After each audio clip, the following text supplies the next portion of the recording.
All right. Well, welcome everyone to our show. And my name is Serena Wadhwa. I am your co-host, and Pramila Kumar, of course, is the host, and graciously has me allows me the opportunity to present this information to you. And I wanted to just thank Lori and Mai for being present here. And I just want to first share my screen. We have a guest speaker today, so I'm really excited to bring another person on to talk about, her experiences in the field, and also kind of, with this whole pendulum that we've been talking about. But she also, given that it's Domestic Violence Awareness Month, it's just so fitting that she knows so much about it too. So thank you, Nisha, for being here. And I just want to first put up, your background so people can kind of read through it as we're talking. And you want to go ahead and introduce yourself and just kind of talk about, what kind of, what's your life experience, or how did you like get into the field, basically? Great. Good evening, everyone. First of all, I wanted to take a moment and thank you, Serena, and everyone for inviting me to be a speaker this evening.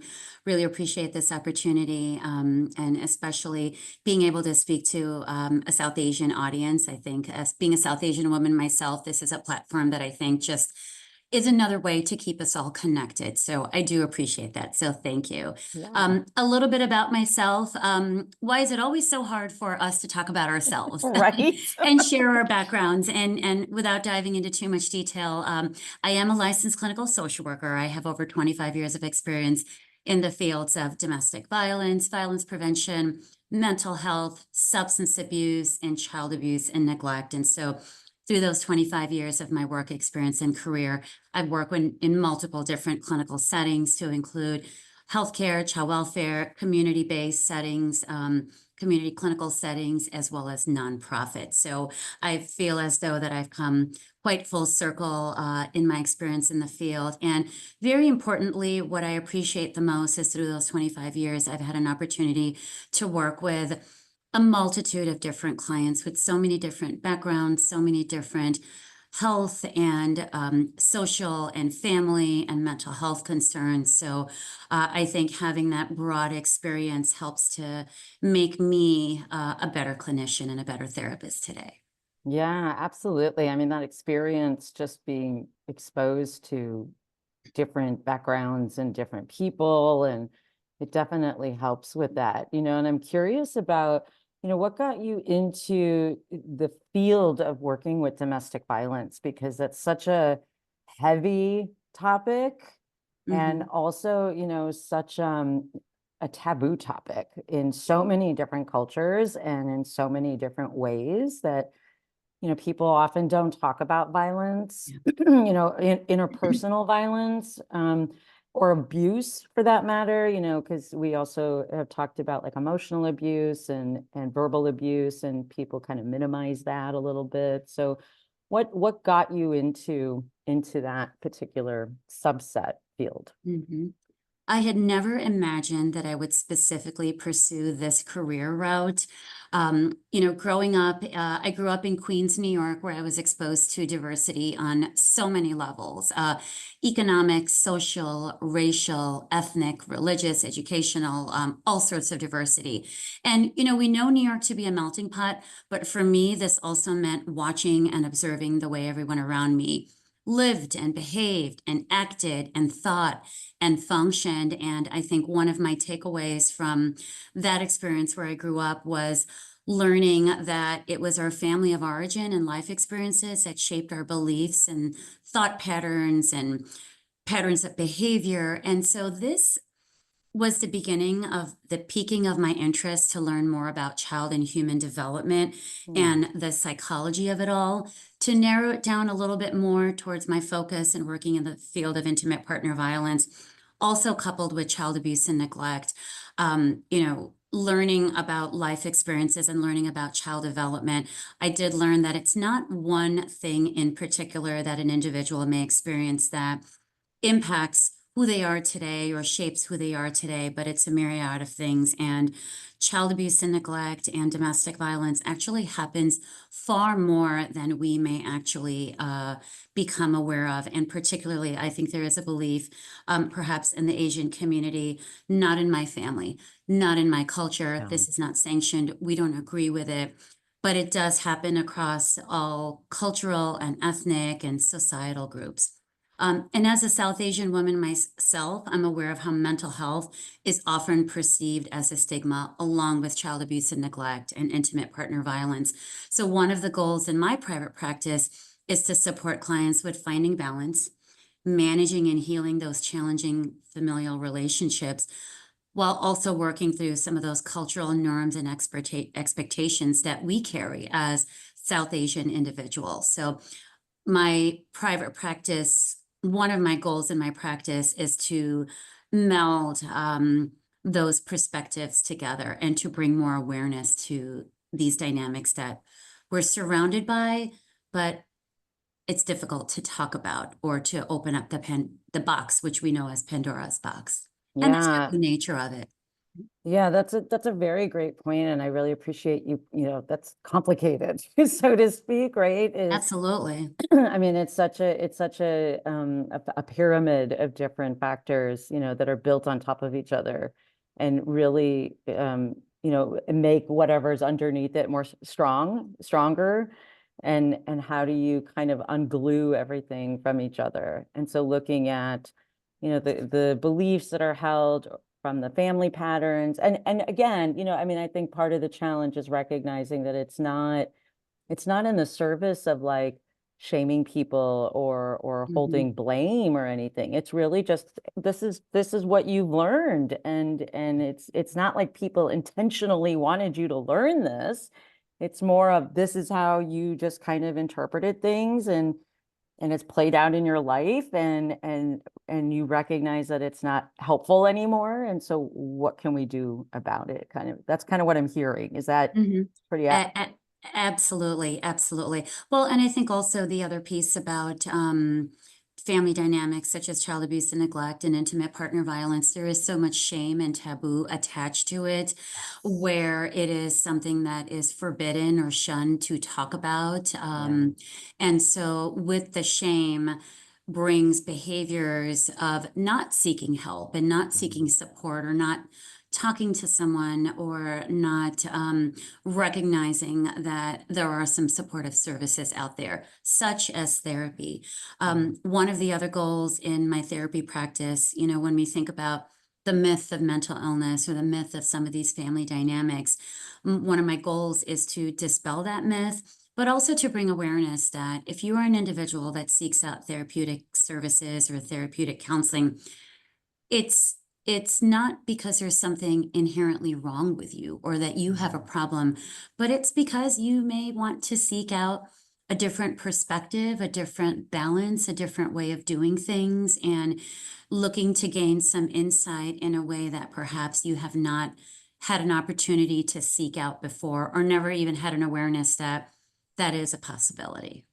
Yeah, that's a great way of putting it too. And oftentimes, just finding some resources to help you find a balance between, Hmm. what's going to be a happy, so to speak, medium between what you want and what your family wants. Right. If you're going to consider your family, I mean, because in some families that is an important value for people. And so how do you find that kind of compromise that you also have needs too, as Hmm. well? I'm curious, you mentioned that, the stigma that surrounds intimate partner violence and child abuse and, these harder type of things. What have you found, in your experience that helps people kind of break through that, when they come to therapy or get services or help? Have you discovered like anything in particular that people have told you or that you found, that is like what gets them to break through that stigma or that barrier of being held back? Hmm. The first step is to validate their experience Yeah. as an accurate and as a real one. there is part of the shame and embarrassment and taboo attached, and the stigma attached to, these dynamics is the feeling of, well, no one will believe me. So why would I even share this story? And beyond no one will believe me, no one will get me. And there Yeah. will be further judgment and stigma attached to that. Yeah. And so when they come to see you and then you do provide that validation for them, it's what tends to be their like relief or like someone's actually listening to me. Like, There's a sense of safety. There's a yeah, sense of slowly building of trust. If you think about survivors and individuals that have used violence and coercion and control, trust is something that has been difficult for them to achieve. Perhaps it's been a learned behavior or an unlearned behavior during their childhood that you have to be cautious who you trust. right. There may be betrayal of trust. And so that's beyond validation of one's experiences, that trust building. Nothing can happen without trust building.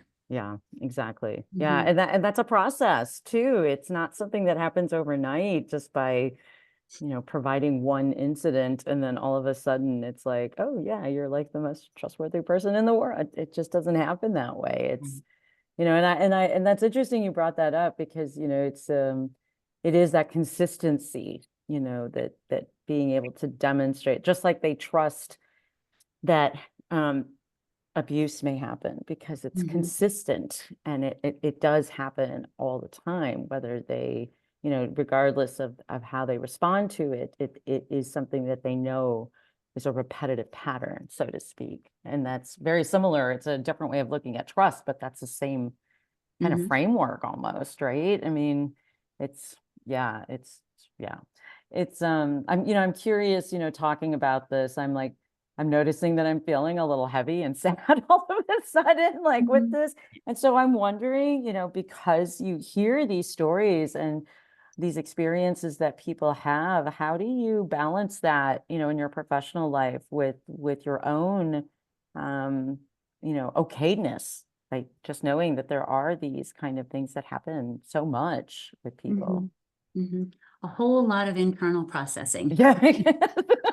Well, and I always say, oftentimes the therapist needs a therapist too, Yeah.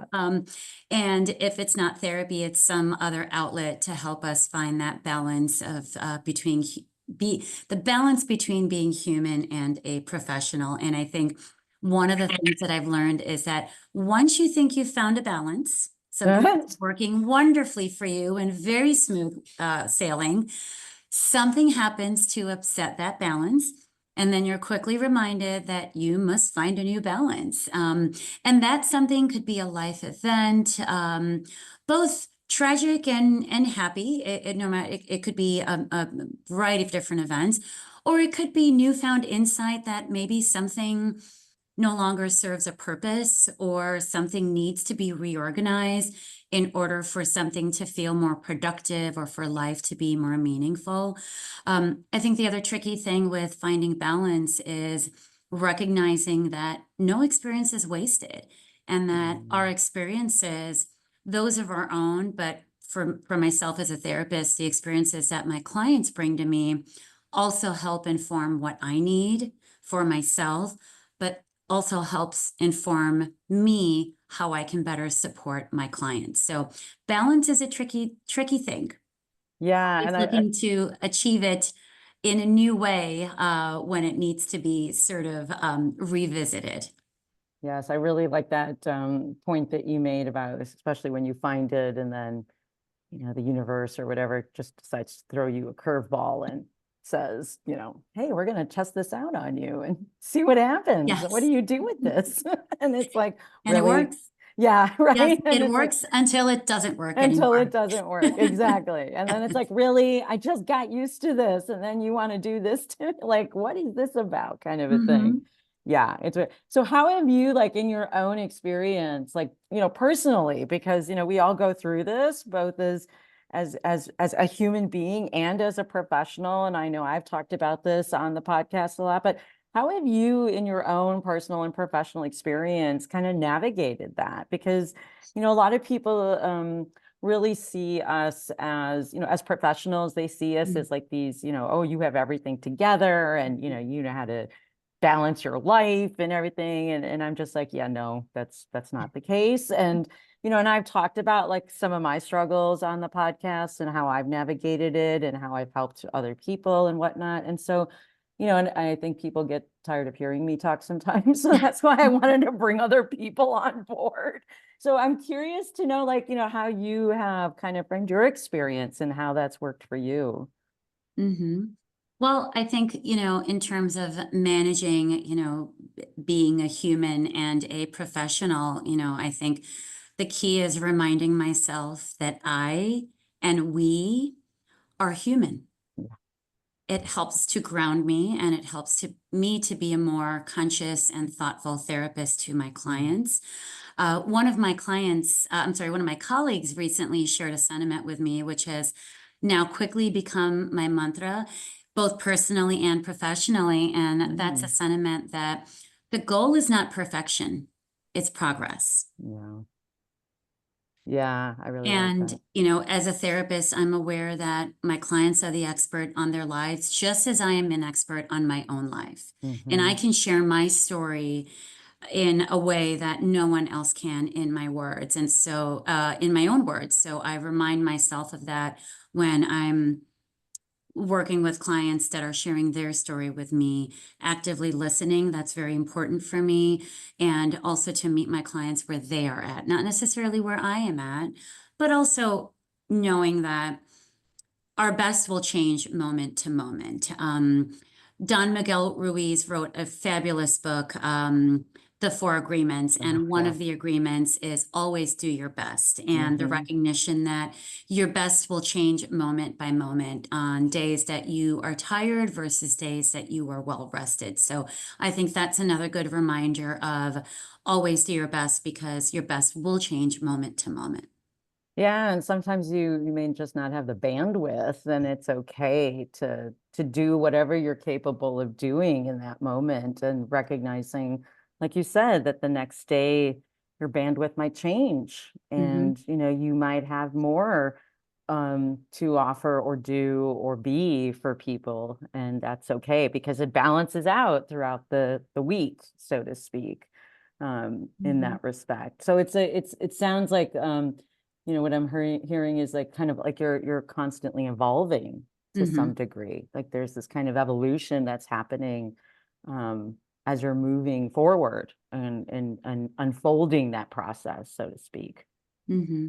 And a big piece of that is always finding kindness towards yourself. Oh, what does that look like? Some people, because that's a hard one for a lot of people. Very hard. And I think just like finding a balance, it is an ongoing process because what works then doesn't work for a little while and you find that new balance. I think the same applies to finding that kindness towards yourself, that kindness and that forgiveness and the permission to heal. Yeah, And the sentiment of, as I had shared a little while ago, no experience is wasted. What can I take from this? And relieve myself of the pressure to be perfect. yeah. Relieve myself from the pressure to be, to fit a certain way, look a certain way, present a certain way, but to allow ourselves to just pause and reflect and be human.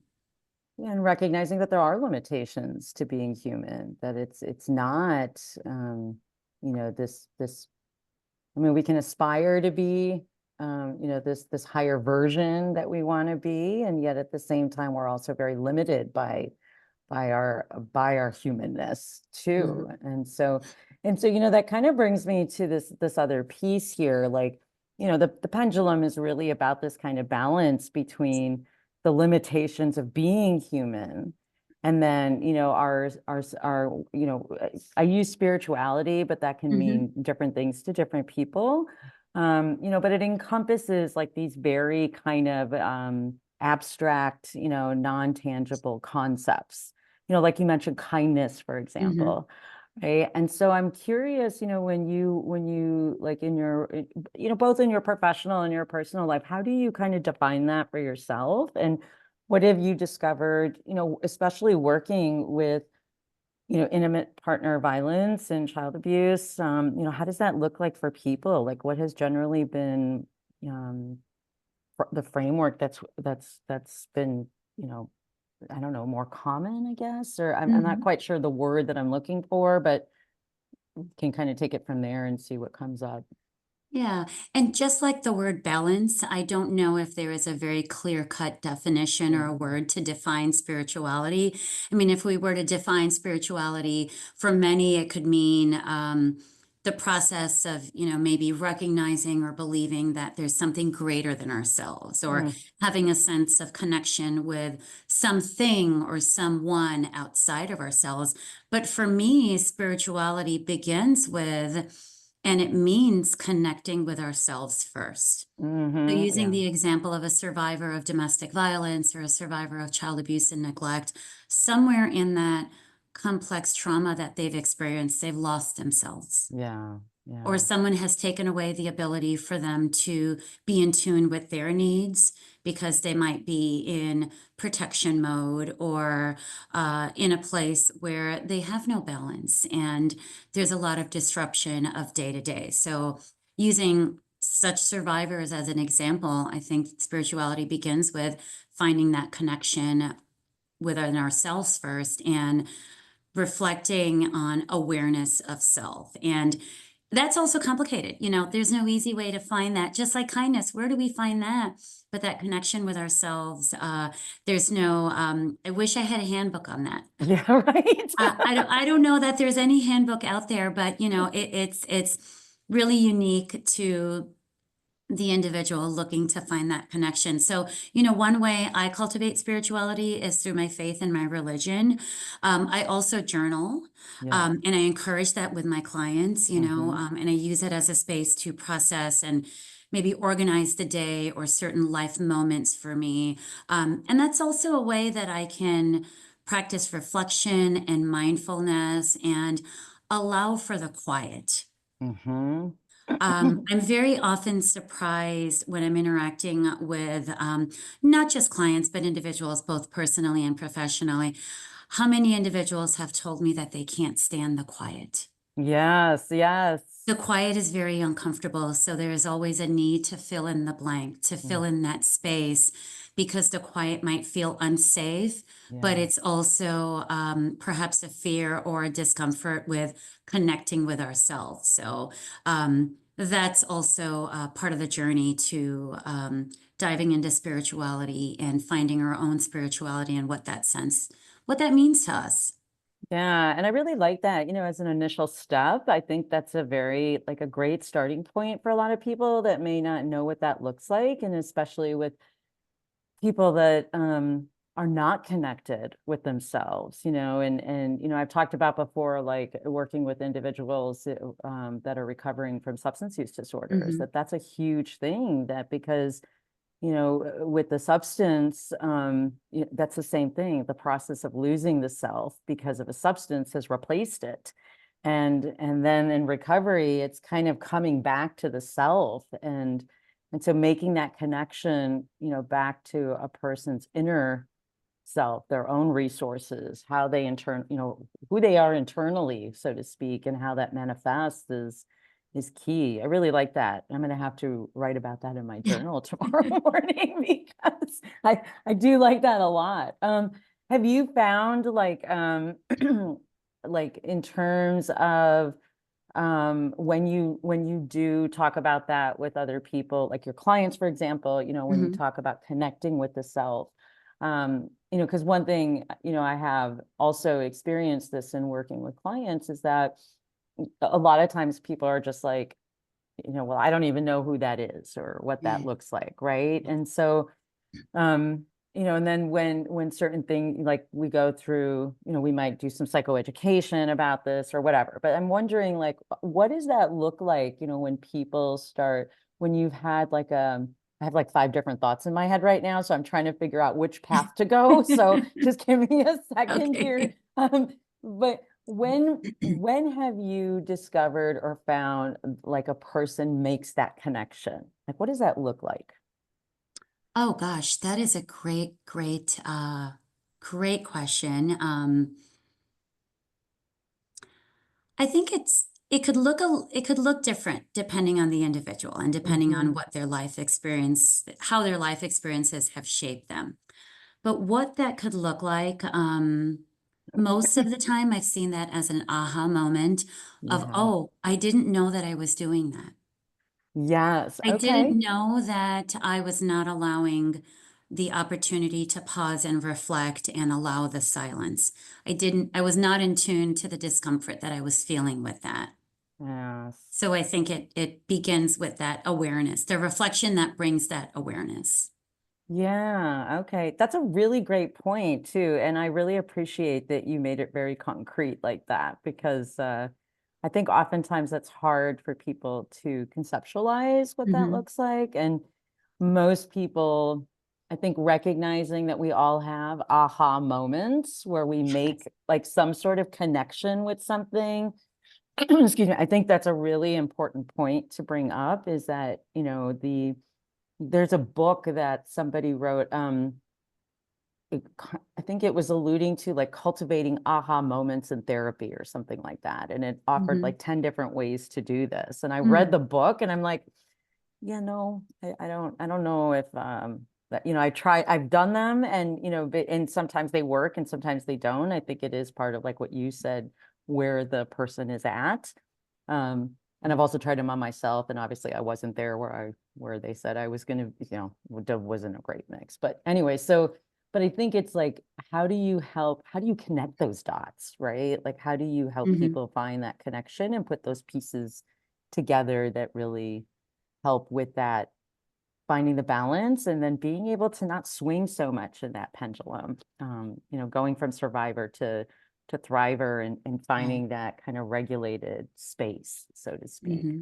And Yeah. so much of it is experiential. Yeah, and we're not, a lot of us are not experiential. So that's the thing. It's like you It's a want me, process. it is a process. Yes. And a lot of people are not process oriented, and and I unfortunately am. And it's like, okay, but it's a process. We got to kind of work through it. But I don't want to work through it, kind of a thing. And it's like, okay, well, then we could do something, or we could just be with it, kind of a thing. And it's like, we can go a pendulum way and figure Hmm. out what happens and just kind of allow it to unfold the way it unfolds. So, yeah, that's Hmm. great. Well, I really appreciate the fact that you were willing to come on tonight and share your thoughts about this and your experience and what it's like for you as a professional and in your personal life. And I really appreciate some of the um, I just lost my train of thought. Some of the thoughts that you should. This is like a residual effect from yesterday, apparently. So, um, Well, and thank you. Thank you for the opportunity to be here. And I appreciate you sharing my contact information. If anyone has any questions or would like to connect with me, feel free to reach out. yes, so their contact information is available up on the screen for you. So if you have any questions or want, just information, please reach out to Nisha. And Nisha, thank you again for Thank you. being here and for sharing your thoughts. And I don't know, Pramila, if you are able to access to see if there's any questions in the like less than 30 seconds that we have left.